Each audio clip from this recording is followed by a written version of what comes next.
Buonasera a tutti, stasera su Storia Locale abbiamo il professore Giuseppe Monsagrati che ci parlerà della Repubblica Romana del 1848. Lui in precedenza ha scritto un libro edito dalla Terza appunto sulla Repubblica Romana. È studioso di Risorgimento, è uno dei massimi esperti del Risorgimento in Italia. Ha avuto anche incarichi nell'Istituto Storico del Risorgimento a Roma. Prego professore e facciamo questa passeggiata nella storia della Repubblica Romana, come avvenne, chi erano i personaggi fondamentali, principali e altre cose ancora, qualche aneddoto. Grazie. Senz'altro, senz'altro. Io la ringrazio per l'invito e parlare della Repubblica Romana non è una cosa gravosissima, visto e considerato che è un tema a cui ho dedicato tanto lavoro, però io adesso sto raccogliendo l'aggiornamento dell'epistolario di Mazzini, quindi le nuove lettere inedite che si trovano un po' in Italia e nel resto del mondo, e trovo altre cose anche sulla Repubblica Romana, per esempio i suoi rapporti col console americano, per esempio i suoi atti come triumviro, molte lettere sono firmate il triumviro Giuseppe Mazzini, quindi, e sono tutte informazioni in più. Non cambia il quadro. Il quadro qual è? Si fa presto a dirlo. Il quadro è quello di una Repubblica Romana che nasce, come tutti gli eventi storici, molto prima che si fondi la Repubblica Romana. Cioè molto prima vuol dire un paio di anni prima. Perché questo? Perché intanto Mazzini aveva sempre avuto in testa l'idea di Roma. C'è un famoso capitolo della storia della politica estera di Chabot che è intitolato proprio L'idea di Roma, in cui c'è un peso importante attribuito a Mazzini proprio per questo motivo, la centralità di Roma nel disegno geopolitico di Mazzini sin dall'inizio della sua militanza, se vogliamo, nella Giovine Italia, quindi non più come Carbonaro, ma come fondatore della Giovane Italia, cioè di una organizzazione a carattere repubblicano, strettamente repubblicano. Vabbè, poi dovrà fare molte concessioni su questo piano, se dovrà alla fine accettare anche l'idea molto di controvoglia, l'idea della monarchia, ma sempre riservandosi la possibilità di affermare comunque la Repubblica. Lui morirà con questo sogno, no? E questo è tanto vero che fino all'ultimo lui continuerà a cercare di organizzare ribellioni contro il governo repubblicano, contro il governo monarchico.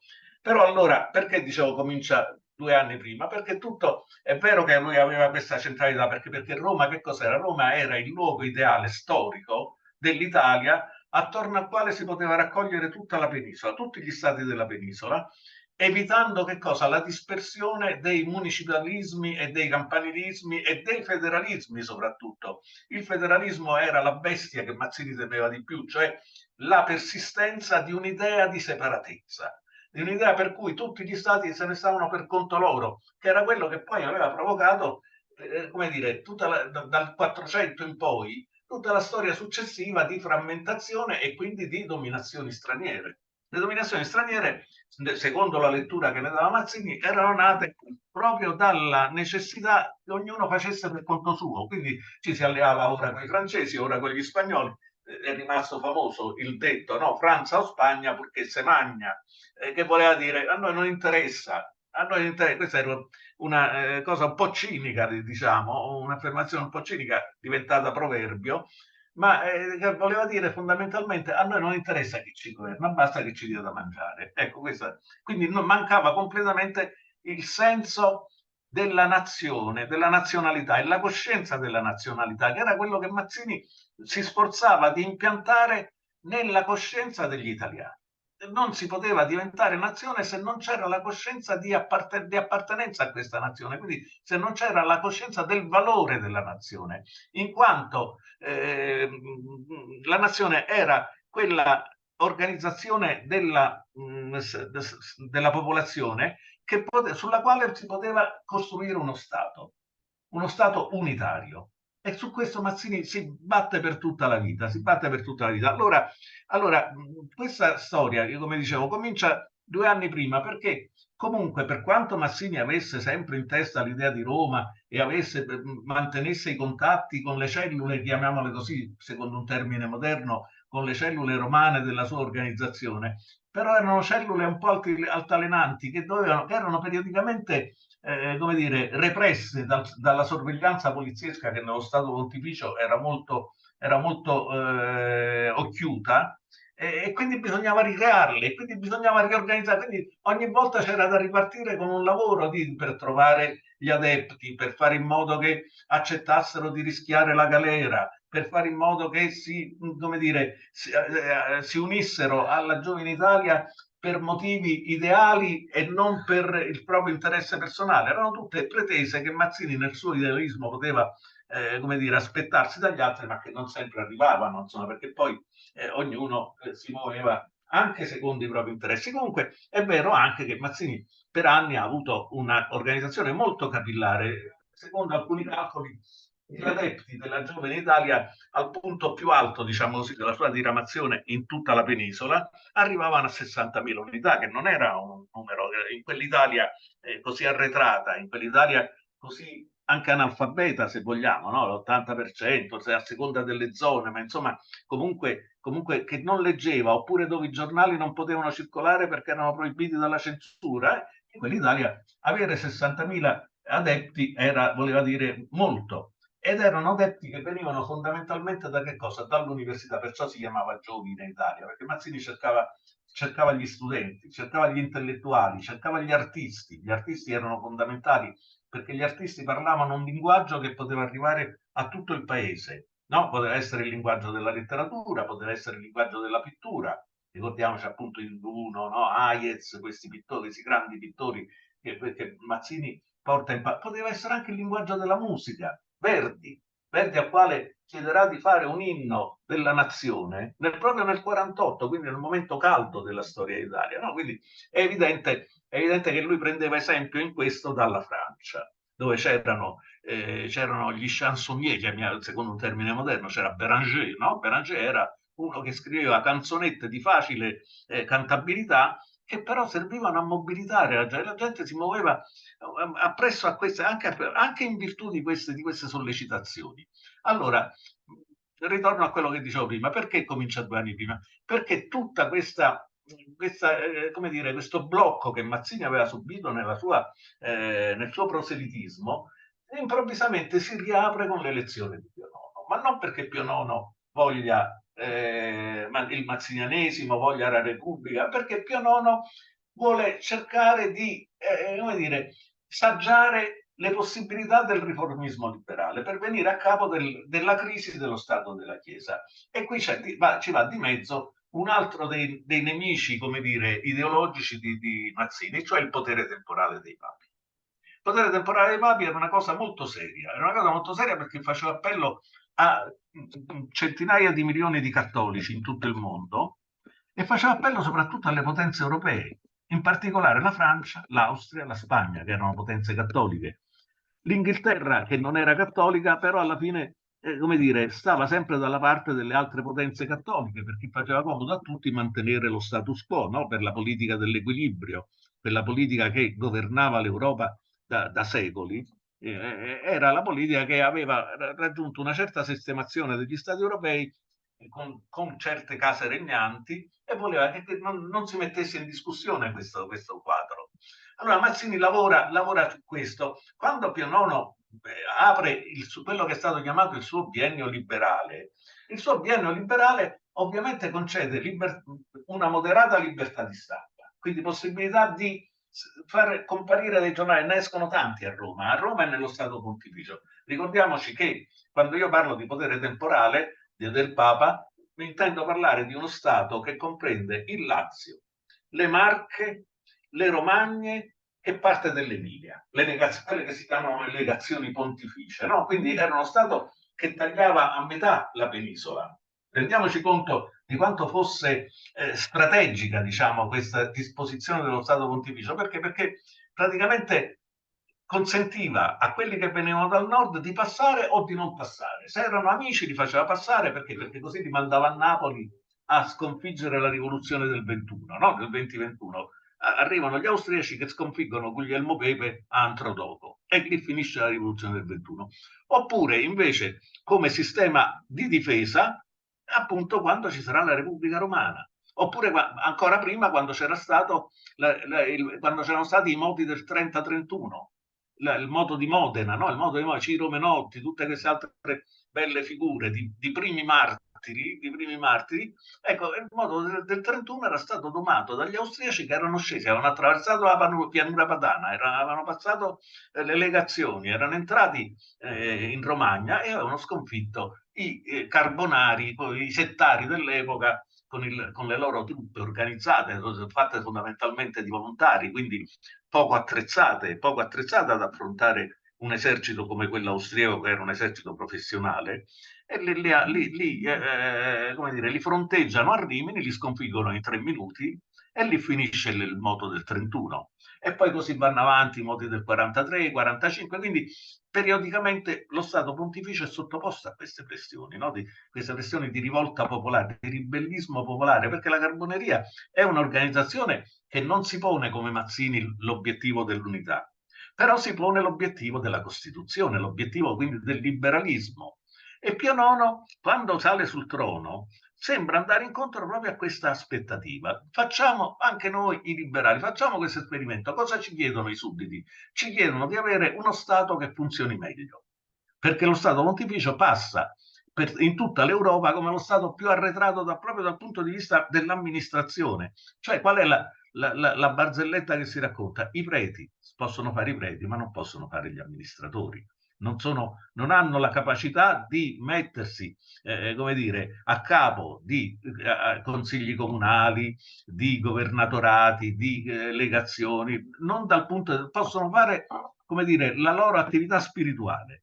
Quindi non è un attacco al papato in quanto tale quello di Mazzini, è un attacco al papato temporale, così come quello di tutti i liberali dell'Ottocento, un attacco al papato temporale. Il papato spirituale, cioè il fatto che il Papa continui a essere il sovrano di tutti i fedeli cattolici, nessuno lo mette in discussione, perché poi anche il protestantesimo che cerca di penetrare in Italia ha scarsissimo successo. Quindi il vero punto, il vero obiettivo di questo scatenamento di passioni nei confronti dello Stato pontificio è il potere temporale. Allora, quando Pio IX inaugura il suo biennio liberale con l'amnistia, la famosa amnistia, e poi con la legge sulla stampa, e poi con la Guardia Civica, e poi con la consulta di Stato, cioè tutti organismi che non sono ancora la Costituzione, ma si avvicinano alla Costituzione, ecco che i Carbonari sono felici e contenti. Mazzini lo è un po' di meno. Però che cosa succede? Succede, e qui bisogna fare un attimo attenzione a quella che è la condizione dei romani, perché i romani comunque sia, anche se la Repubblica Romana è una repubblica che occupa tutto lo Stato, almeno nella fase iniziale, poi gli austriaci arriveranno e prenderanno subito Bologna, già a maggio avranno preso Bologna. Quindi cosa succede? Che questa presenza degli austriaci fa sì che il discorso mazziniano venga a essere bloccato, però prima di essere bloccato ha già prodotto nella popolazione romana, in particolare in quella romana, ma anche in parte in quella marchigiana, una specie di esaltazione non repubblicana, ma di esaltazione di libertà dal potere opprimente del clero. Se noi vogliamo farci un'idea di quello che è il rapporto della popolazione romana e in genere della popolazione dello Stato pontificio col clero, basta leggere i sonetti di Belli, in cui i preti, cardinali, vescovi, papa stesso sono messi alla berlina proprio in questa loro incapacità di gestire il potere temporale. Perché il potere temporale, come dicevo prima, vuol dire amministrare uno Stato, sapere lottare contro la miseria, contro l'analfabetismo, cioè concedere tutte quelle istituzioni che rispondono, diciamo, a quello che è l'ideale moderno di allora dello Stato, che è un ideale che si ritrova appunto in Austria, con tutta la politica così repressiva. Comunque in Austria c'è un sistema liberale che funziona, in Francia c'è un sistema, sono sistemi altalenanti, ci possono essere dei momenti di reazione, però all'incirca l'Austria ha mantenuto la sua Costituzione, la Francia, scusi, ha mantenuto la sua Costituzione, l'Inghilterra non ne parliamo, l'Inghilterra è il punto di riferimento, no? Per tutti quelli che aspirano alla libertà, cioè a delle istituzioni che lasciano spazio ai cittadini, che non siano quindi istituzioni che favoriscono il privilegio di pochi nobili o ricchi, ma sono istituzioni che si preoccupino della condizione di tutti i sudditi, perché tutti i sudditi, ma questo non tanto per generosità, quanto perché così si evitano le rivolte, così si evitano le sommosse che periodicamente avvengono. Quindi è una pratica di governo che ha una sua logica, e anche una sua razionalità, se vogliamo. No? Cioè, io cioè cedo su alcuni punti per poter poi tener duro sul resto. Per tenere duro sul resto. Allora, io dicevo prima, tutte le riforme di Pio IX, a dimostrazione di questo c'è la Costituzione che Pio IX darà nel mese di marzo, se non ricordo male, del 48, quando quindi già è scoppiata l'insurrezione a Milano, quindi sono state le 5 giornate, o pochi giorni prima, insomma più o meno intorno a quelle date lì, del marzo del 48, e questo è il punto di arrivo, il punto più avanzato del liberalismo di Pio IX è la sua Costituzione, che è una Costituzione un po' anomala, perché comunque fa spazio alla componente ecclesiastica.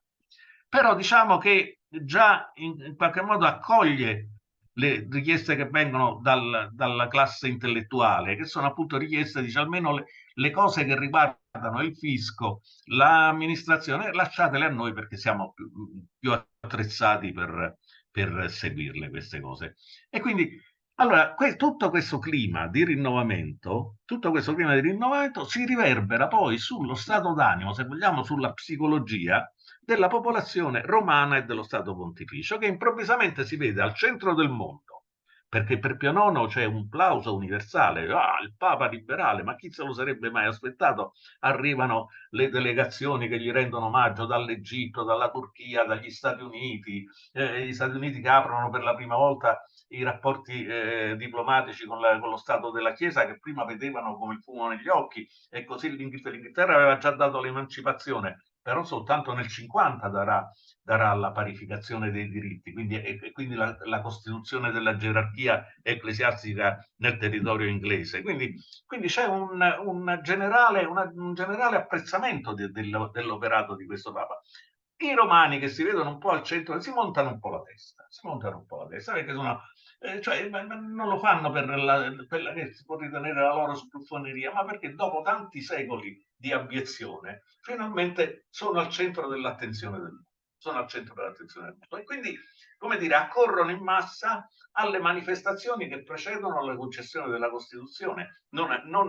Come dire, il loro contributo è molto significativo da questo punto, cioè si fanno banchetti, si fanno cortei, tutto quello che un po' compare anche, come dire, nelle manifestazioni dei giorni nostri, con i cartelli, le bandiere, perché c'è un uso della folla come arma di pressione. Come si fa a condizionare il potere? Il potere lo si condiziona facendo vedere che c'è una massa che preme per quelle riforme, che preme per ottenere qualcosa. Allora, e quindi questo è il clima che si respira. Quando Pio IX, questo però gli si ritorce contro, questa popolarità improvvisa, no? Tutte le manifestazioni che inneggiano a Pio IX, tutte le manifestazioni in cui si grida viva Pio IX solo. Che vuol dire viva Pio IX solo? Di Pio IX non ci fidiamo, dei suoi cardinali non ci fidiamo proprio per niente, quindi di tutta la struttura ecclesiastica non ci fidiamo. Quindi quando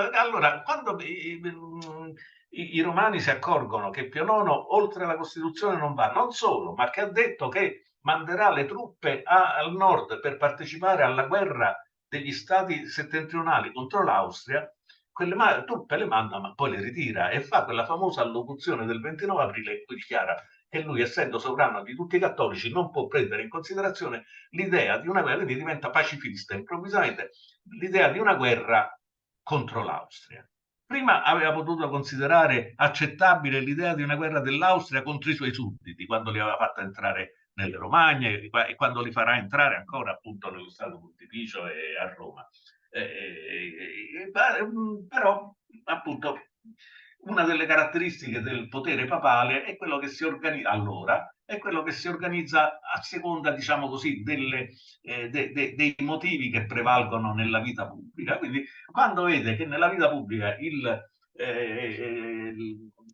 come dire, il plauso sta esagerando, sta andando oltre i suoi desideri di andare incontro alle richieste della popolazione, allora soprattutto perché glielo chiede l'Austria.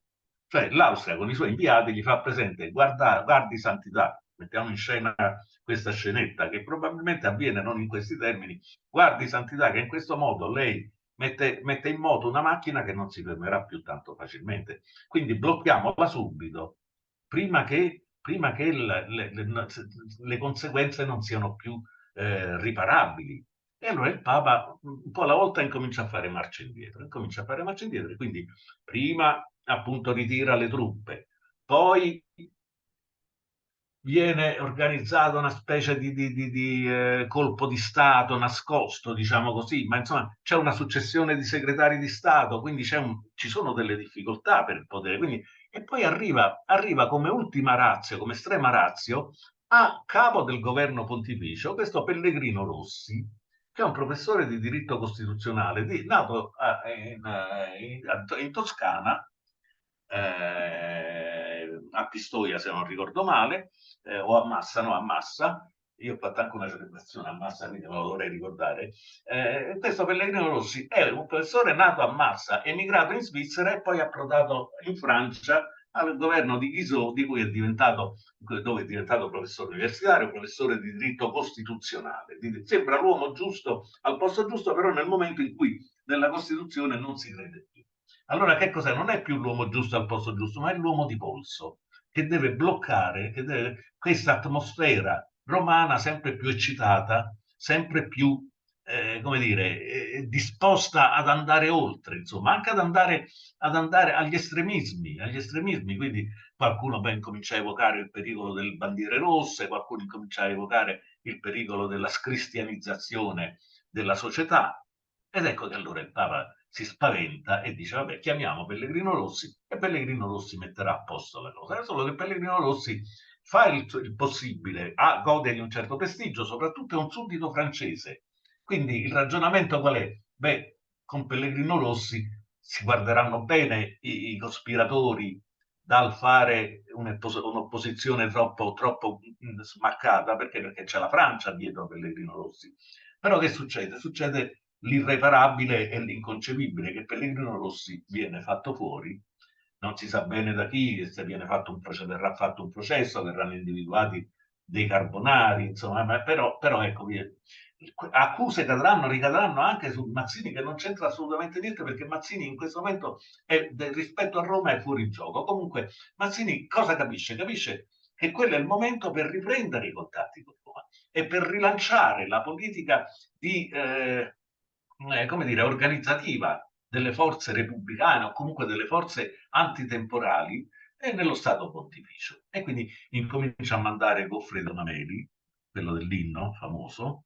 Goffredo Mameli viene a Roma perché deve cercare di capire che clima c'è e come lo si può, e vede che sono attivi i circoli.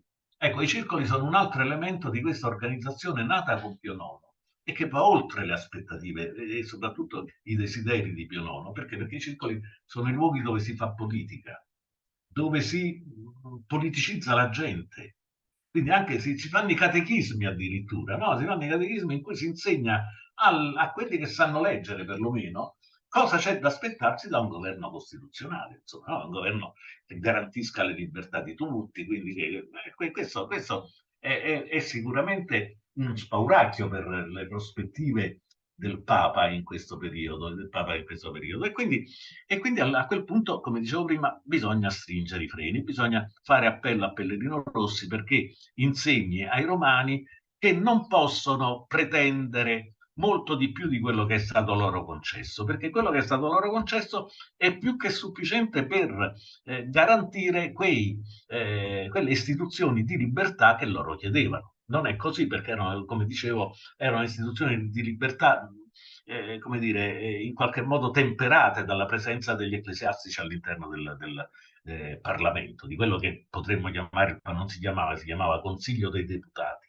Consiglio dei Deputati c'erano gli ecclesiastici, ma soprattutto c'era un alto consiglio, cioè in pratica il Senato, che era fatto di soli ecclesiastici e quello poteva bloccare la vita dello Stato, la vita parlamentare, poteva bloccare le riforme, quindi era un dare e non dare. Io ti do, ma nello stesso tempo ti tolgo, perché così sto più tranquillo. Allora, Mazzini comunque capisce lo Stato Pontificio sta attraversando un momento di crisi, soprattutto lo capisce dopo l'attentato a Pellegrino Rossi.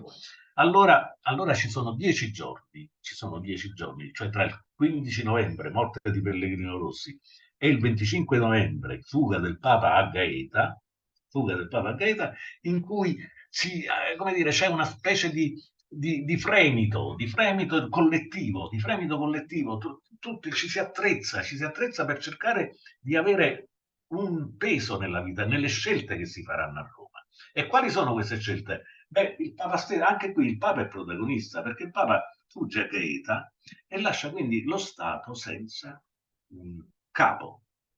No? Perché il Papa è l'unico capo. Mazzini lo dice, non è una dinastia che ha gli eredi e che quindi può nominare un successore. Il papato si esaurisce con la persona del Papa. Quindi se il Papa viene meno, a questo punto il potere torna a chi lo detiene. E chi è che detiene il potere? Anche secondo come dire, il pensiero cristiano è il popolo. Vox populi, vox dei. No? Anche secondo il pensiero cristiano il potere spetta al popolo, che dovrà nominarsi i suoi rappresentanti, dovrà scegliersi le sue istituzioni. Ed è quello che succede, a parte il periodo di governo provvisorio, quindi c'è una transizione fino a quando il 21 dicembre viene votata la legge per le elezioni, la legge elettorale. La legge elettorale le elezioni verranno fatte sulla base di un suffragio universale, prima volta che succede in Italia, perché tutti gli altri stati che avevano concesso le Costituzioni, Regno di Sardegna, Regno delle Due Sicilie e Toscana, avevano avuto una Costituzione, un Parlamento votato a suffragio ristretto. Quindi soltanto alcuni avevano diritto a partecipare, mentre invece il suffragio nello Stato Pontificio, nel momento in cui si tratta di cercare di nominare un governo che sostituisca il Papa che se n'è scappato, è un suffragio allargato, universale nel senso maschile del termine, perché allora le donne non erano prese in considerazione e quindi vengono automaticamente escluse anche da questo regime che guarda così avanti, anche considerando poi l'importanza che Mazzini sempre darà alla presenza femminile nella storia. Ma insomma, va bene, questi sono discorsi più che altro di carattere teorico, quando si tratta di stare, anche perché poi non decidono Mazzini, decidono a Roma. Roma in questo momento è veramente padrona del suo destino. E allora cosa fa? Fa queste elezioni, va bene, c'è un forte afflusso per quello che è cioè sono 250.000 elettori su 750.000 aventi diritto, però essendo una pratica del tutto inconsueta, è una cifra molto alta, perché poi partecipano anche le periferie dello Stato Pontificio, quindi la Romagna, l'Emilia, Bologna, Ancona, le città, Roma, ne parliamo, perché tutti si sentono coinvolti in questo progetto di futuro. No? Noi vogliamo costruire un futuro, che è una cosa che non capita spesso nella vita degli stati, se ci si pensa bene. No? L'occasione, la grande occasione. Un po' lo possiamo paragonare all'Italia del dopoguerra. La grande occasione è quella di ripartire da capo. Ecco perché viene colta. Ripeto, bisogna fare i conti però con quella che è l'arretratezza generale non solo dello Stato Pontificio, ma più ancora dello Stato Pontificio rispetto al resto d'Italia. E quindi viene eletto un Parlamento, il quale si riunisce il 5 febbraio, incomincia a discutere, vengono fatte varie proposte, alla fine viene votata e prevale a quasi l'unanimità quella che vuole l'istituzione della Repubblica.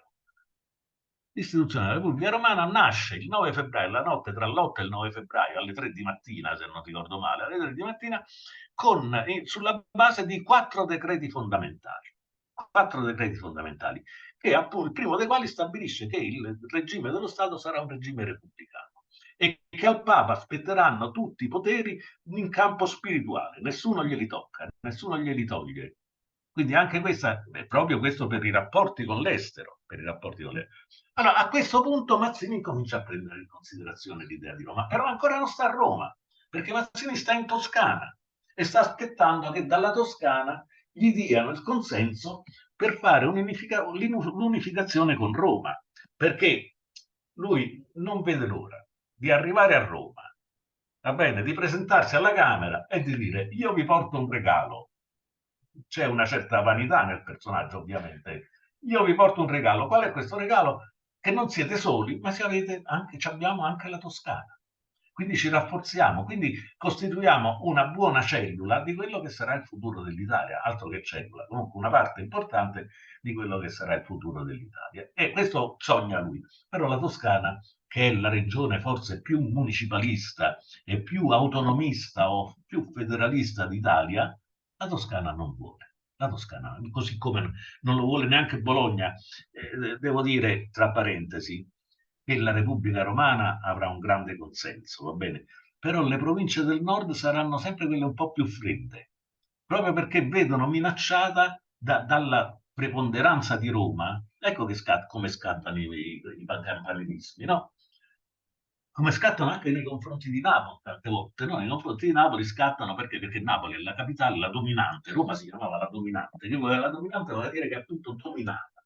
Già questo non piaceva agli emiliani, né ai romagnoli, né ai marchigiani. Però questa era la realtà, questa è la realtà. Quindi ci sarà sempre un po' questa specie piccola frattura che si farà, non a caso saranno le prime a essere invase, no? E a cedere, ad arrendersi, e saranno le prime a protestare contro il governo di Roma perché non gli arrivano i sussidi, perché non gli il governo di Roma è poverissimo, deve fare delle leggi eccezionali per recuperare soldi, quindi colpisce la proprietà privata dei ricchi, no, delle famiglie nobili, ma questo poi gli toglie consensi, insomma deve incamerare i beni ecclesiastici, deve vendere i beni nazionali e quindi si trova in una condizione di estrema penuria, di estrema penuria. E allora succede quello che succede sempre in queste situazioni di emergenza, che tu chiudi un buco e se ne aprono altri tre, altri quattro, quindi non puoi... E allora si fa leva su che cosa? Si fa leva per quello che riguarda la politica interna, poi adesso diremo della politica estera, perché quella è la parte importante. Per quello che riguarda la politica interna si fa leva sul consenso del popolo. Quindi le case ad affitto popolare, la fine dell'epocano, chiamiamolo quello che era il fitto bloccato, no? Il fitto bloccato dell'epoca, e poi la diminuzione del prezzo del sale, che era importante perché consentiva la conservazione delle carni fresche, e quindi l'uso nel tempo delle cose. Quindi fa tutte queste leggi di piccolo cabotaggio, però ottiene sicuramente un consenso della popolazione. Ma quello che Mazzini ha in testa come la vera chiave della affermazione, diciamo così, della sopravvivenza della Repubblica Romana, che ormai di cui è già stato annunziato il fatto che verrà circondata da 4 eserciti, perché il Papa, che sta a Gaeta, si è affrettato a chiedere il soccorso dei paesi cattolici, quindi ha chiesto aiuto alla Francia, di malavoglia, perché la Francia è il paese dell'illuminismo, però quando ce vo, ha chiesto aiuto all'Austria, ha chiesto aiuto a Napoli, dove si è rifugiato. Questo fatto che si è rifugiato nel regno di Napoli è molto significativo, perché quando Pio IX scappa e va a Gaeta, fa una sua scelta di campo, ovviamente si va a rifugiare nello Stato che fino allora gode dell'immagine meno liberale in Italia, no? Lo Stato borbonico non ha una grande, neanche all'estero, non ha una grande, nonostante i suoi primati e nonostante i suoi successi in alcuni settori della politica industriale, non ha una grande considerazione perché c'è la repressione, insomma, no? C'è gente che va in galera, che viene deportata, c'è questa cosa, come questo succede un po' in tutta Italia, però appunto Napoli è comunque lo stato dove non si va a rifugiare e questa è una scelta politica, no? Lui vuole lanciare un segnale. Io mi rifugio da Ferdinando II perché con lui mi trovo, i francesi gli dicono santità, venga a Marsiglia, non ne vuole sapere perché quello non gli consente lo stesso spazio di libertà che gli consentirebbe Ferdinando II, che invece ha una grande disponibilità. Perché? Perché Ferdinando II si ritrova in pratica con la sua politica personale, come dire, convalidata dalla presenza del Papa. Di fronte al mondo dei cattolici, che il Papa scelga Ferdinando II ha un'importanza notevole, no? Quindi, comunque viene fatta questa, a questo punto diventa decisiva la politica estera. E cosa c'è da dire su questo? C'è da dire che tra le poche certezze che Mazzini poteva avere sul futuro della Repubblica Romana, per la quale non si vedeva, non c'era molta luce, però tra le poche certezze c'era quella dell'appoggio della Francia.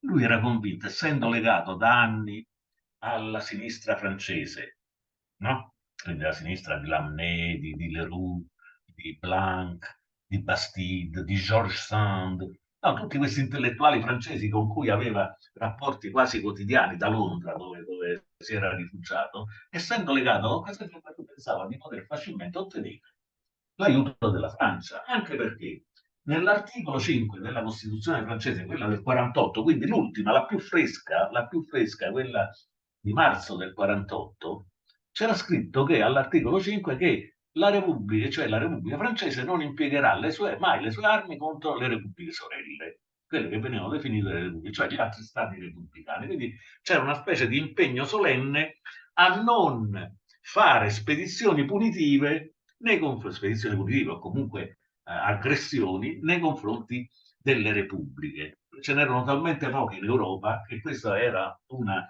forse l'avevano votato senza pensarci tanto questo articolo, perché appunto che si potesse creare una repubblica in Europa non era una cosa, perché in Europa c'era la Svizzera che era repubblica e la Repubblica di San Marino.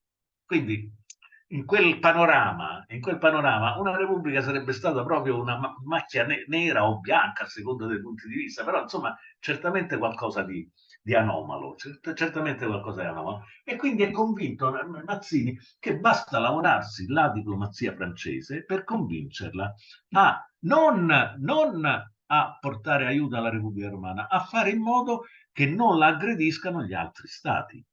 Quindi dall'Austria chi ci difenderà? La Francia, perché la Francia viene in Italia, è un po' la vecchia politica, no? del mettere l'uno contro l'altro. La Francia viene in Italia e ferma l'avanzata austriaca. Quindi noi a quel punto stiamo tranquilli perché poi noi a nostra volta ci uniremo ai francesi, sconfiggeremo gli austriaci, cioè a quel punto come dire, le aspirazioni diventano quasi incontrollabili. Noi ci uniremo ai francesi, sconfiggiamo gli austriaci, a quel punto se ne vanno gli austriaci dalla Lombardia, riusciremo in qualche modo a obbligare anche il Piemonte ad aggregarsi, poi ce la vediamo con Napoli, ce la vediamo noi. Insomma, un disegno abbastanza folle, bisogna dire la verità, che però ha un senso, diciamo, no? Ha un senso perché comunque avere l'appoggio della Francia è un appoggio importante. L'unico dubbio che può venire è che la Francia difficilmente si muove senza avere un interesse, cioè senza prendersi qualche pezzetto di territorio. No, lo farà nel 59 che pretenderà Nizza e la Savoia, no? Poi dopo il 59 pretenderà la Sardegna, ma non gliela daranno. Prima si era presa la Corsica, quindi la Francia, come vedeva un punto della carta geografica che poteva essere zona di espansione, la occupava. Però questo viene trascurato, questo. L'importante è che la Francia ci dia una mano. Allora Mazzini aspetta che la Francia gli dia una mano. Però che succede intanto? Intanto succede che i francesi sono arrivati a Civitavecchia con le loro navi, circa 10.000 soldati, circa 10.000 soldati, e sono arrivati con la convinzione che a Roma gli apriranno tranquillamente le porte. Invece arrivano con un loro modo di fare che è un po' arrogante, perché intanto bloccano tutti quelli che sono a Civitavecchia in attesa di andare a Roma come volontari dell'esercito pontificio. La legione Manara, la legione Mellara, insomma, li fermano, gli dicono voi non potete andare a Roma. Poi costringono il governo locale di Civitavecchia ad accettare questa condizione di sudditanza. Allora a quel punto in Roma si scatta un modo di ribellione, dice ma come voi venite come amici, ci dite che volete aiutarci o comunque ci fate credere che volete aiutarci e fate questa politica di invasione vi presentate come invasori. E questo no. Intanto i francesi sono partiti il 25 aprile da Civitavecchia, ci mettono un po' di tempo per fare i 70-80 chilometri di distanza di Civitavecchia da Roma, arrivano a Roma davanti a Roma il 29 aprile. Vorrebbero entrare e si trovano davanti i volontari di Garibaldi e le altre legioni, la legione bolognese, gli universitari romani, insomma vari corpi volontari.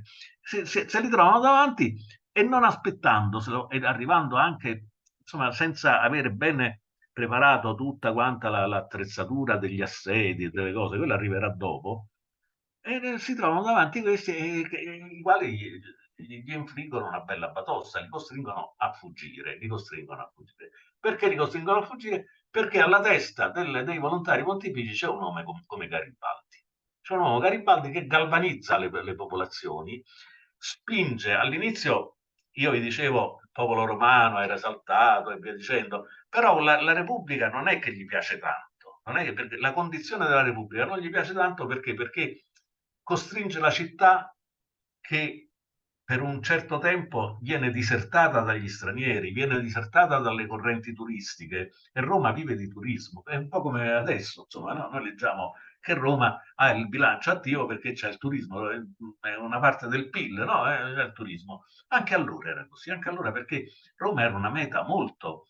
Già incominciavano a esserci viaggi di massa, non ancora quelli di massa, però un viaggio durava un mese, 2 mesi, 3 mesi, c'era gente che passava tutto l'anno a Roma perché il clima era migliore, salvo che in estate che c'era la malaria, però insomma, e poi c'erano i cattolici che arrivavano, poi c'erano e i protestanti comunque arrivavano lo stesso perché volevano vedere anche loro per poi magari criticare, però insomma ci arrivavano.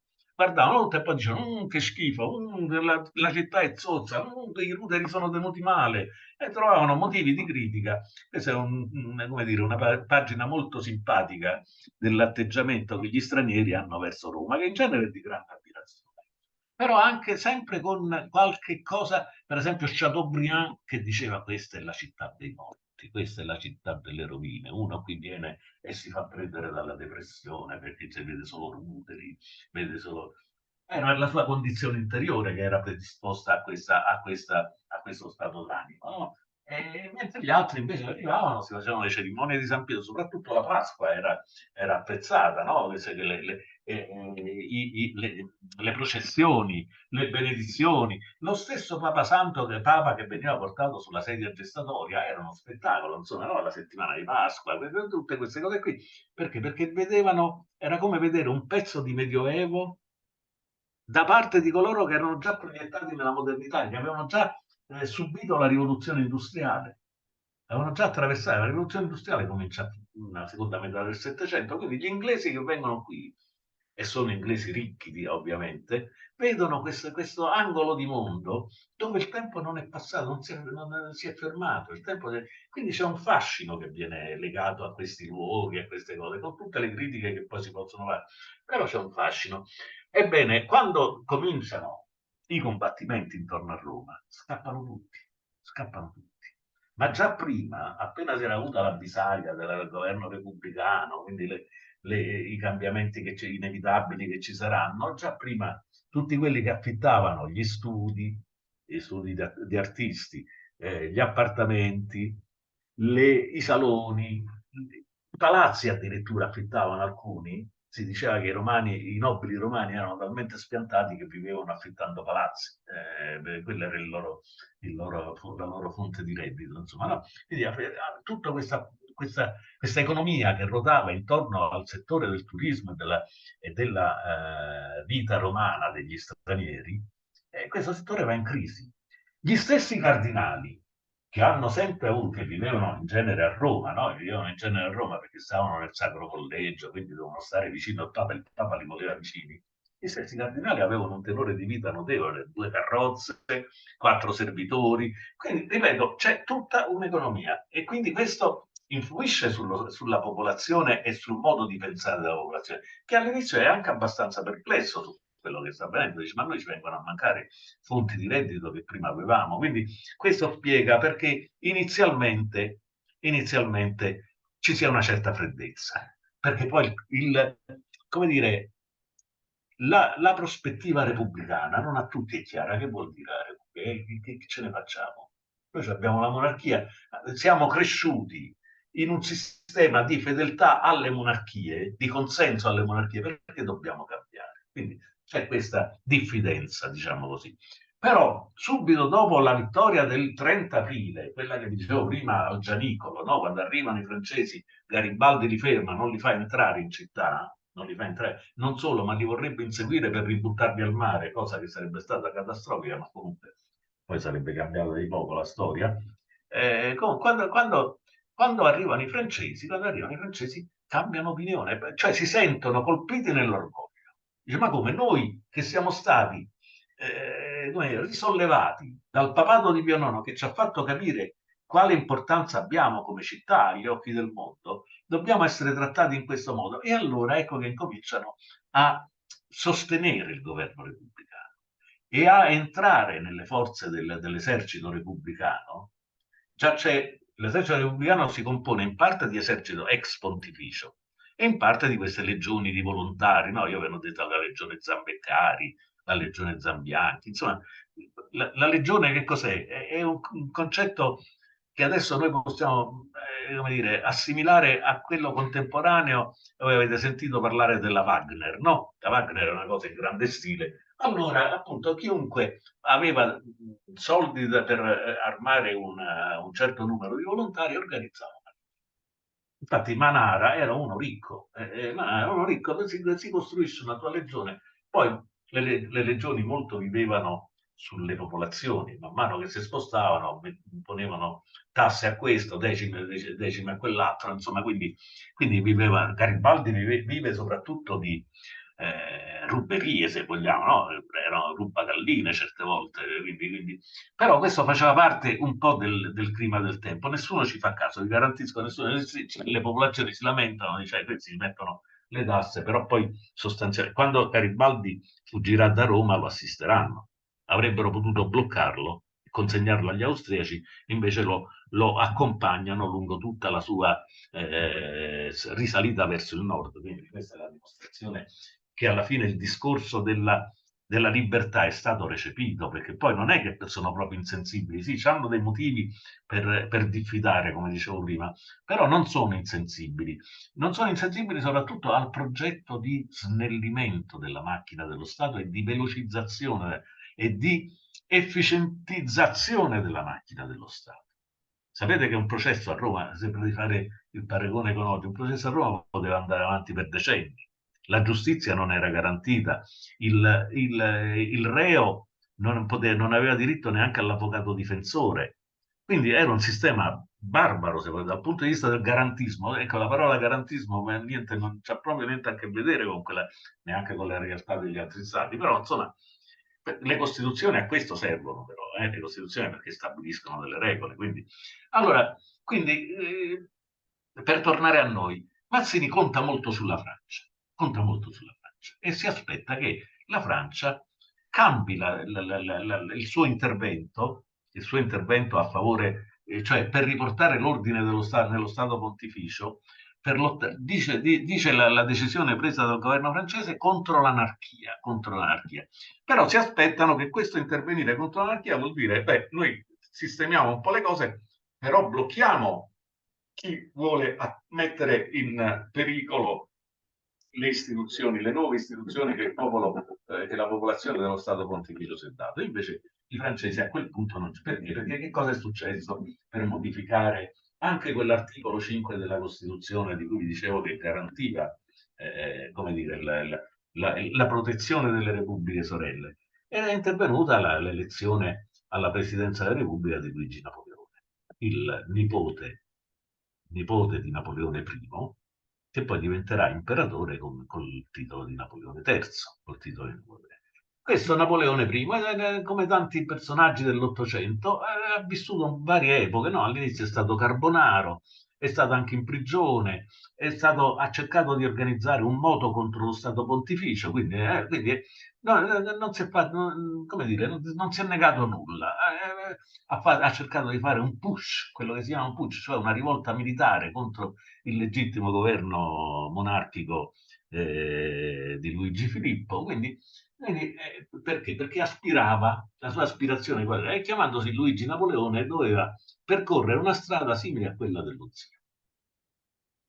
E quindi intanto costruire il proprio potere personale in Francia e poi usare questo potere personale per rifare la Carta dell'Europa.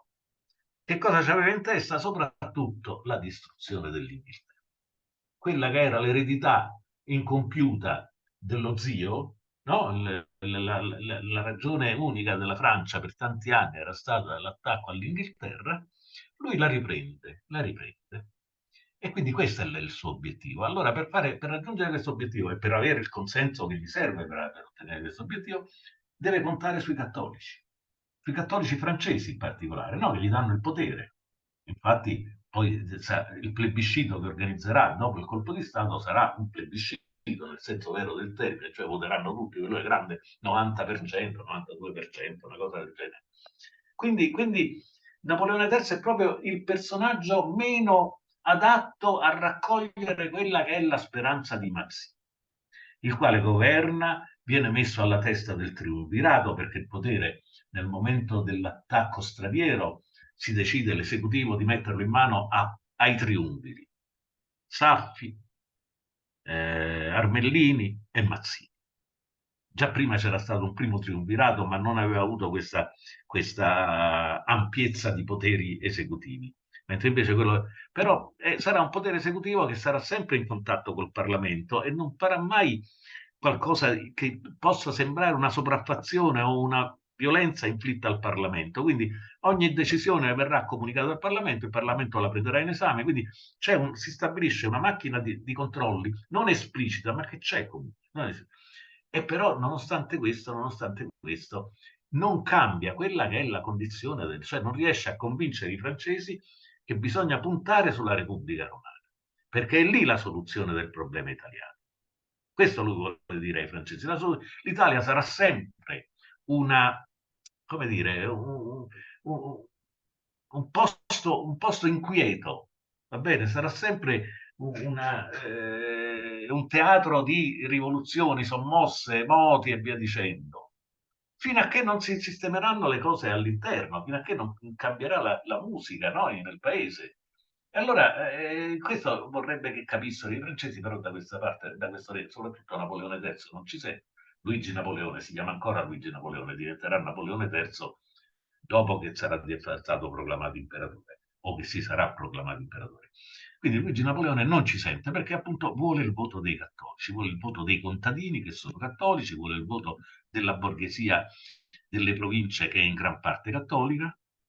Forse non è cattolica Parigi, come tutte le grandi città, no? Che già sta vivendo un processo di secolarizzazione dove la vita è una vita allegra, gente vive secondo i propri costumi che ormai sono molto diversi da quelli praticati e consentiti dalla Chiesa. Però il resto è la Francia profonda non solo della Vandea, ma per esempio delle regioni del sud. Marsiglia, da dove parte la spedizione francese con le sue navi che arrivano a Civitavecchia, Marsiglia è una roccaforte del napoleonismo. C'è ancora in memoria quali fattori continuano a lavorare sulla testa della gente. La connessione internet non è stabile? No. Insomma, c'è ancora È questo. stabile, io la sento, è stabile che io la sento. Stavamo dicendo prima Allora andiamo avanti. Da Marsiglia e il Sacro Cuore, insomma. Sì, Marsiglia è un po' il termometro, Marsiglia è un po' il termometro dell'atteggiamento dell'opinione pubblica francese. Quando partono le navi, gli fanno le feste al porto, no? Salutano i soldati che partono, ed è tipico poi perché c'è sempre questa cosa per chi parte, perché non si sa se ritorna. Molti francesi non torneranno, naturalmente, perché nonostante i vecchi archibugi dell'esercito garibaldino, delle truppe garibaldine e pontificie, sapete che la differenza che c'è praticamente è la differenza che poteva esserci tra le armature della prima guerra mondiale e quelle della seconda guerra mondiale o addirittura successive. Quindi una differenza tecnologica. La Francia era un paese agguerritissimo e investiva tantissimo sulle spese militari. C'è da considerare anche questo. Quindi quindi erano super attrezzati, super esperti in come condurre gli assedi, perché comunque quello che è un attacco a Roma, sul tempo lungo diventa un assedio a Roma. Infatti si parla di assedio di Roma. Assedio di Roma che comincia praticamente il 30 aprile, c'è una sospensione. Intorno al 7 maggio l'Assemblea francese, che aveva costretto Napoleone, Luigi Napoleone, ad accettare l'idea che a Roma si andasse non per reprimere la Repubblica, ma per tutelare la Repubblica. Questa era la decisione dell'Assemblea, anche questa è una violenza che viene fatta da Luigi Napoleone. La sinistra francese ha comunque preteso di dopo la batosta che ha subito Oudinot, no? Il generale Oudinot davanti a Roma, dopo che dice, beh, andiamo a vedere che cosa succede, che cosa vogliono questi romani, e mandano questa missione diplomatica di Ferdinand de Lesseps. Lesseps è un nome famoso perché è il nome di colui che dopo essere stato cacciato dalla diplomazia, come vedremo proprio per la questione di Roma, perché non l'ha saputa condurre secondo Luigi Napoleone, si dà alla vita degli affari e poi sarà colui che costruirà, come sarà a capo della società che costruisce il canale di Suez. Quindi una grande opera, come dire, che velocizzerà moltissimo le comunicazioni tra il Mediterraneo e il Golfo Persico, comunque è l'India, diciamo, cioè l'Asia. Questo, il personaggio, cioè, era molto ben attrezzato. Allora, cosa fa Lesseps? Arriva a Roma, anche lui è molto diffidente, però parla con i triumviri, vede la situazione a Roma, vede che la popolazione è tranquilla, che non ci sono segni di anarchia o di rivolta, non più che in altri stati, anzi, per esempio, la criminalità, la piccola criminalità non esiste a Roma, non esiste piccola criminalità a Roma, ci può essere qualche delitto come dire, per ubriachezza, ci può essere qualche delitto per qualche rissa, ma non c'è la criminalità organizzata, assolutamente niente. Quindi è proprio, anche da questo punto di vista, è proprio un paese vecchio stile, dove c'è ancora uno stile di vita assolutamente gradevole. E allora si accorge di tutto questo, mette in conto tutto questo e raggiunge, convinto di essere sostenuto dal governo francese, raggiunge un accordo per cui non riconosce la Repubblica Romana, perché la Francia non vuole riconoscere la Repubblica Romana, però appunto garantisce che la Repubblica Romana possa essere rispettata la volontà di coloro che hanno eletto il Parlamento repubblicano. Se poi il Parlamento ha fatto una scelta a favore della Repubblica, questi sono affari dei romani e dei sudditi dello Stato Pontificio. Questo è il discorso che fa Lesseps. Solo che lo trasmette a Parigi questa conclusione e Parigi gliela blocca e dice no, tu non avevi i poteri per arrivare a questa cosa perché tutto doveva passare attraverso di noi, quindi annulliamo completamente la tua decisione, a questo punto riprendiamo le opere dell'assedio e l'assedio lo facciamo ripartire, e lo facciamo ripartire il 3 giugno, perché così era nei patti della tregua, che veniva lasciata una tregua di una ventina di giorni per avere il tempo di fare cosa? Per i romani di cercare un accordo, per i francesi di fare arrivare, come dire, strumenti adatti all'assedio, quindi ponti, scale, tutto quello che può servire per costruire appunto tecnicamente un assedio, no? Strutture, soldati, armi, cannoni di maggiore portata, quindi verrà proprio un esercito in piena regola a questo punto, non più quello iniziale. E quindi il 3 giugno riprendono i combattimenti e sono combattimenti sanguinosissimi, perché anche questo, appunto, la popolazione romana che ci sono? Sì, sì, sì, sta qui, c'è. Mi sente? Sì, Sì, sì. sì, sento, però non vedo più l'immagine. No, no, sto io qui. Sto io. Comunque, Ma mi si vede? Mi sì, si sì, vede? benissimo, benissimo. Allora io vado avanti. La popolazione romana, che appunto all'inizio, come dicevo, era un po' sulle sue, a questo punto ne fa una questione d'orgoglio. Dice, ma come vengono... Si ricordano i Galli, no, dell'impero romano. Sapete che i francesi a Roma non hanno mai avuto una buona accoglienza. Già dalla Repubblica del 98-99, quella della Tosca di Cavaradossi, no? Già allora no, quella Repubblica lì non era piaciuta tant'è vero che era nata una ribellione interna. E quindi una seconda volta ritornano i francesi odiati a Roma, e quindi il popolo romano a quel punto si sente in obbligo di sostenere lo sforzo delle istituzioni repubblicane.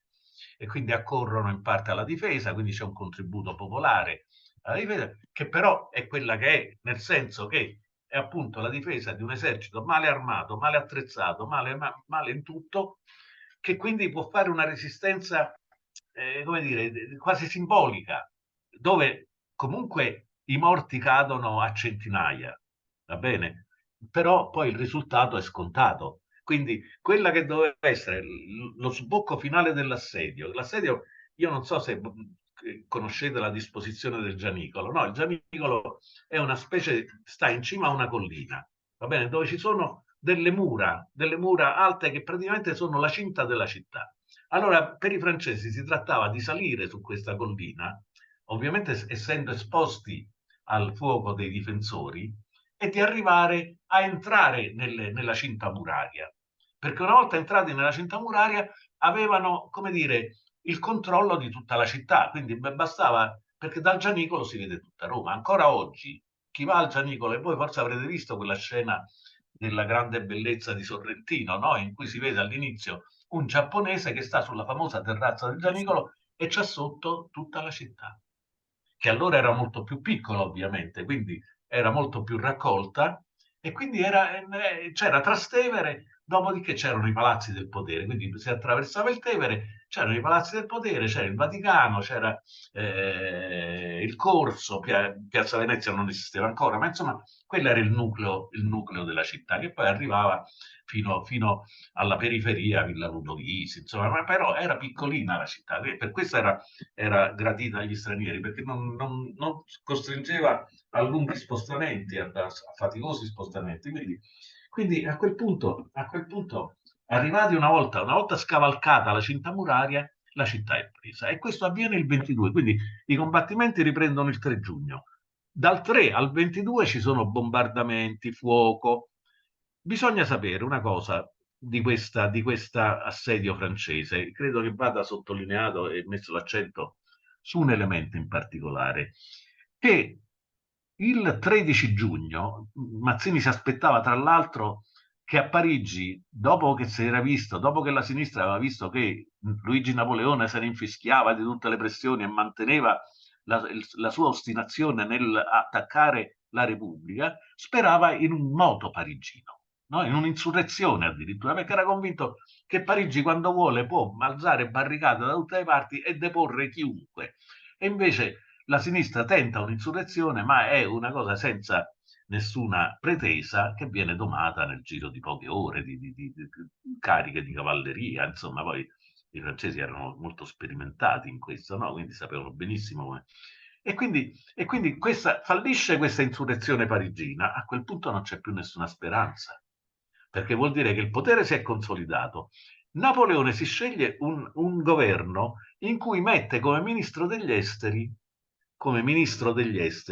un personaggio di grande fama, che si chiama Alexis de Tocqueville, famoso intellettuale, nobile, aristocratico, moderato quanto vogliamo, però famoso, quello che aveva scritto, che aveva fatto il viaggio in America nel 1935 e aveva scritto quel grosso trattato sulla democrazia negli Stati Uniti.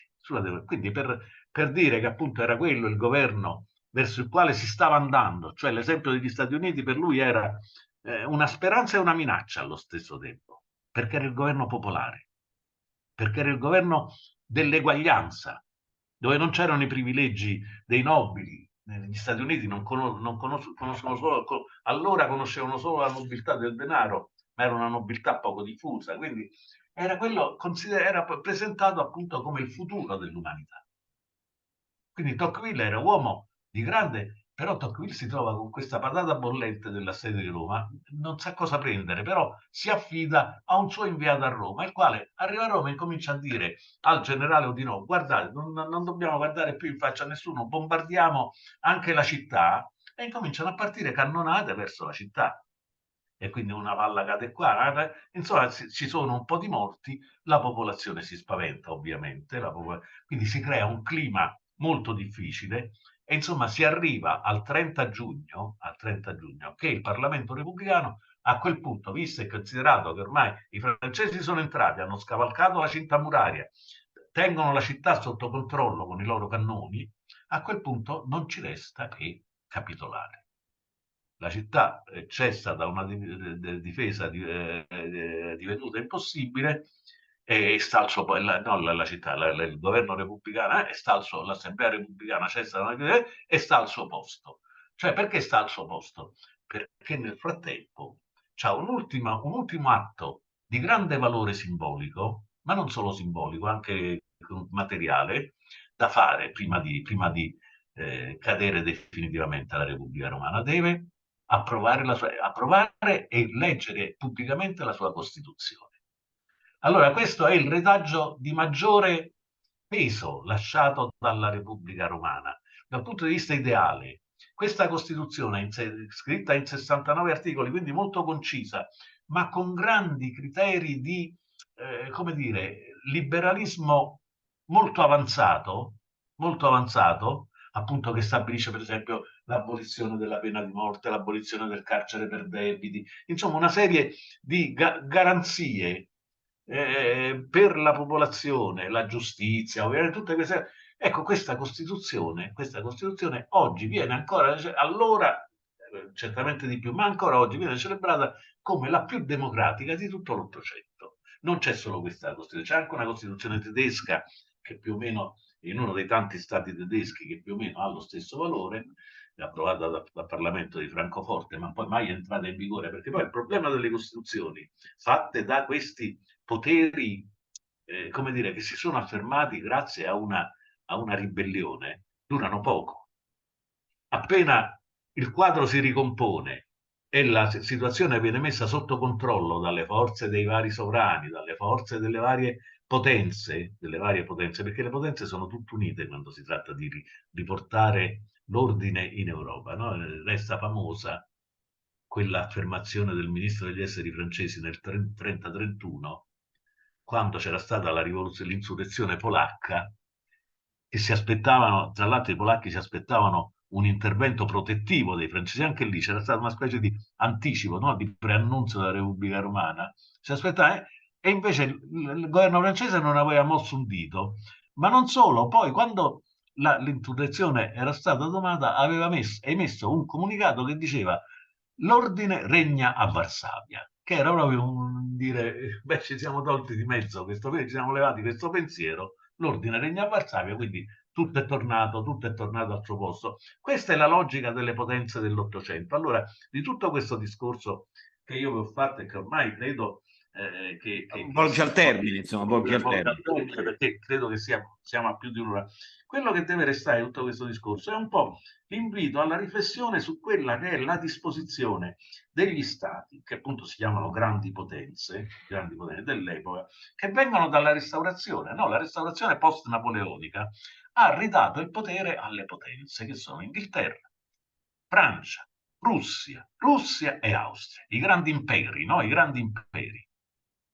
Alcuni sono proprio imperi, Russia e Austria sono imperi, la Prussia anch'essa è un impero, però è su tutti gli stati germanici, e poi la Francia diventerà un impero con Luigi Napoleone, appunto, e l'Inghilterra, che è un impero di carattere mercantile più che altro, no? Quindi anche sono i grandi imperi, sono i più ostili ai cambiamenti bruschi, perché quei cambiamenti bruschi alterano l'equilibrio dell'Europa, quindi sposti la pedina da una parte e lì si crea un vuoto che bisogna riempire, e quindi si mette in moto una reazione a catena dalla quale non si esce più. Questa è la prudenza di chi sostiene la necessità della politica di equilibrio, e consiste appunto in questo, che l'equilibrio è molto difficile da costruire, e una volta costruito però non può essere attaccato, perché tu non lo ricostruisci, o comunque sia dovrai impegnare eserciti, forze, diplomazia, capitali, dovrai impegnare tutto il possibile, come dopo la rivoluzione francese, dopo Napoleone bisogna rimettere tutta la carta, quindi congresso di Vienna, quindi accordi, una cosa molto complicata. Allora si veniva dalle guerre napoleoniche che però erano una buona spinta perché hanno fatto centinaia di migliaia di morti, quindi l'Europa era proprio sbigottita di fronte a questo passaggio del napoleonismo, no? Con il 48 è diversa la dimensione, diciamo così, siamo in un ordine di misure diverso, però questo 48 ha colpito la Germania, ha colpito l'Italia, in parte ha colpito anche la Svizzera, in parte ha colpito l'Ungheria, che infatti sarà domata dopo, l'assedio dell'Ungheria finirà dopo quello romano, ha colpito il Lombardo-Veneto, quindi è stata una macchia d'olio che si è estesa progressivamente e ha centrato, diciamo così, il cuore dell'Europa, il cuore produttivo dell'Europa, laddove si creano le ricchezze, si creano i traffici, quindi è una parte importante. E quindi bisogna sapersi dotare di una politica adatta a queste nuove esigenze, no? Di controllo e di controllo e di governo della realtà contemporanea. E l'unica cosa possibile è la politica degli equilibri. Però questo è un bel discorso, ma se ci pensiamo, quanto dura? Dura pochissimo, perché siamo nel 49, la Repubblica Romana cade il 3 luglio del 49. Un anno dopo, 10 anni dopo, nel 59, c'è la creazione del Regno d'Italia e un anno dopo ci sarà la creazione del Regno d'Italia non più dell'Italia del Nord, ma di tutta l'Italia, escluso il potere temporale, quello resta in piedi fino al 70. Anche questa è la prova di come il potere temporale sia ritenuto strategico, quindi cercano di mantenerlo finché è possibile. Sì, guardiamo anche appunto alle conseguenze, quindi a quello che succede nel tempo di tutte queste cose. Quindi finché possono resistono, perché quella è la roccaforte intorno alla quale stringersi, intorno alla quale fare resistenza. Dopodiché, alla fine, bisogna arrendersi alla cosa. La storia come dire, ha un suo ritmo, ha i suoi progressi e quindi la volontà dei popoli conta qualcosa, insomma. E sì, ci si organizza per far contare sempre di più questa volontà dei popoli. Questo è uno delle conseguenze lontane della Repubblica Romana proprio attraverso quella Costituzione che non sarà ripresa se non dai costituenti, dai padri costituenti della Repubblica, dove ci saranno parecchi repubblicani, Carlo Sforza, Piero Calamandrei, ci sono molti esponenti repubblicani nella Costituente e hanno presente proprio quella Costituzione della Repubblica Romana. Allora vuol dire che per quanto precaria fosse stata questa creazione, indubbiamente non aveva molte possibilità di sopravvivere, no? Considerato tutto quello che si trovava di fronte, per quanto precaria sia stata questa creazione, comunque qualcosa di degno e qualcosa di imperituro lo aveva lasciato in eredità alle generazioni successive. Con il che credo di aver finito, ma se ci sono domande, Io, sono qua. io credo che, vabbè, forse una domanda sola. Lei ha fatto una spiegazione, un excursus che credo che abbia toccato tutti i punti. Ho cercato. Ha cercato di toccare tutti i punti. Abbiamo parlato di Luciano Manare, i personaggi più importanti, anche quelli che sono rimasti iconici. Assolutamente, certo. Dandolo, Morosini, Dandolo, sì. tutte le strade del Gianicolo sono dedicate ai difensori della Repubblica e i busti che sorgono sul Poi possiamo Gianicolo. fare la domanda quella lì. La domanda è quella lì. Il ricordo della Repubblica Romana, i busti del Gianicolo, insomma, questa domanda mi sento di. Il ricordo della Repubblica Romana, diciamo che è sia municipale, va bene, quindi per direttive che partono dal Campidoglio, sia auto-organizzato, nel senso che sono i repubblicani romani che anno dopo anno continueranno a celebrare l'anniversario della creazione della Repubblica Romana, continueranno a fare propaganda per la Costituzione, continueranno a fare come dire, cultura repubblicana senza trovare molto ascolto. Però comunque questo rende onore, insomma, a questo loro sforzo, no? Che sanno benissimo che l'Italia è monarchica, non sarà molto facile convincere questa Italia così monarchica. Pensate che appunto il referendum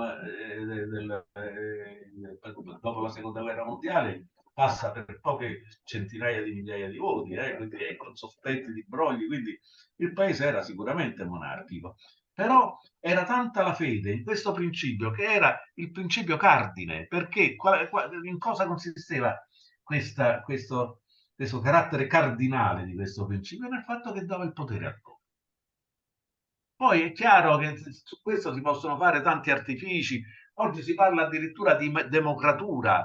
La democratura è la democrazia che si organizza con delle istituzioni che ricordano molto la dittatura. Quindi, però, resta il fatto che in quell'Ottocento quella democrazia repubblicana era una democrazia molto avanzata. Anche i funerali come quello del generale Giuseppe Avezzana, insomma, ci stanno anche sta ritualità laica che accompagna negli anni la Repubblica. No, non ho sentito nulla. I funerali del generale Giuseppe Avezzana. sì, sì, certo. Io avevo Certo, beh, Giuseppe pubblicazioni, sì. Avezzano morirà molti anni dopo. Morirà molti anni dopo e è rimasto Lui era... ancora, insomma, dicevo che nella la ritualità, insomma, la ritualità che accompagna quelli che hanno preso parte alla Repubblica Romana. Io la ringrazio. Ma pensi ai funerali di Mazzini? Certo, sì. Pensi ai funerali di Mazzini, tutta Genova. Tutta Genova, ci sono ancora le fotografie, quindi si può vedere. Certo. Tutta Genova va dietro ai funerali di Mazzini, anche se Mazzini si lamentava che era proprio la sua città che non lo seguiva, ma Mazzini era molto esigente in questo e quindi aveva sempre da lamentarsi, ma la sua città lo apprezza. Dopo la morte, succede spesso, no? Soprattutto dopo la morte che si apprezzano i grandi personaggi. E quindi anche questo è un segnale di come appunto poi qualcosa fosse rimasto. E ripeto, queste scuole Mazzini che si creano in Italia, a imitazione della scuola che aveva fatto a Londra, no? Per l'educazione del popolo, queste scuole Mazzini sono scuole di virtù repubblicane, gli stessi doveri dell'uomo. I Mazzini sono un trattato, un manuale per appunto far entrare nella coscienza del lettore, Mazzini si rivolge agli operai, il libro è dedicato agli operai italiani, far entrare nella coscienza del lettore alcuni valori essenziali del pensiero repubblicano, appunto quello dell'autodeterminazione. Ma a noi oggi sembra tutto normale, no? Ma allora era un discorso che era del tutto innovativo, soprattutto in una realtà come quella romana. Quindi questo non può essere dimenticato e ripeto, torna certamente ad onore di quella gente e vede il fatto che oggi a celebrare la Repubblica Romana siano anche gli stessi cattolici, perché a parte qualche refolo reazionario, ma gli stessi cattolici si rendono conto che quella era un'esperienza alla quale avevano aderito molti ecclesiastici, tra l'altro, e quindi molti preti. Perché? Perché c'era una sorta di, come dire, di rivincita del basso clero nei confronti dell'alto clero, perché anche lì c'erano delle ingiustizie, anche lì c'erano delle frustrazioni, delle insoddisfazioni. Quindi questo era un discorso che arrivava, questo qui della affermazione, no? In base al merito, per esempio, non in base al sangue o in base alla nascita o in base al privilegio. Insomma, erano discorsi che arrivavano e facevano breccia anche in quelli più... restavano alcuni conservatori ostinati, va bene? L'Ottocento ne produce parecchi. Pensiamo al padre di Leopardi, no? Il padre di Leopardi era un conservatore ostinatissimo, no? Si aveva scritto tante cose proprio non contro la rivoluzione repubblicana, ma contro la stessa cospirazione, contro la carboneria. Quindi, però il figlio va in un'altra direzione, non che sia però certamente non è un cattolico di stretta osservanza, quindi certo. è un illuminista, e per tanti versi è un illuminista, anche se è un romantico, ma per tanti versi concilia, diciamo, l'illuminismo e il romanticismo. Vabbè. Però questo sarà l'argomento per un'altra lezione. Io, ma questo lo faremo in un secondo momento. Intanto la ringrazio e dico a tutti quelli che hanno avuto che ci ascolteranno che questo filmato verrà messo sul canale YouTube Storia Locale. Io ringrazio quindi di nuovo il professor Magari Giuseppe. chi vuole può farmi delle domande scritte, non so se può farle su Facebook, per esempio. No, credo di no, perché noi siamo soltanto in registrazione, poi verrà messo. Ho capito.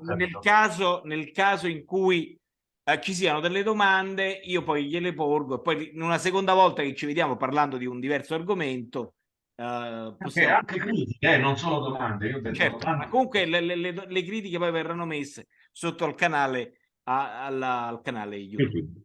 io la ringrazio. No, io ringrazio voi, siete stati molto gentili, ma avete sopportato la mia poca confidenza con internet. Però, insomma, vabbè. Comunque, Grazie. alla fine l'abbiamo fatta, alla fine ce l'abbiamo fatta. Sarà per la prossima volta, allora. Perfetto, grazie Buonasera, tanto. grazie. Buona serata, grazie. Buonasera, buonasera.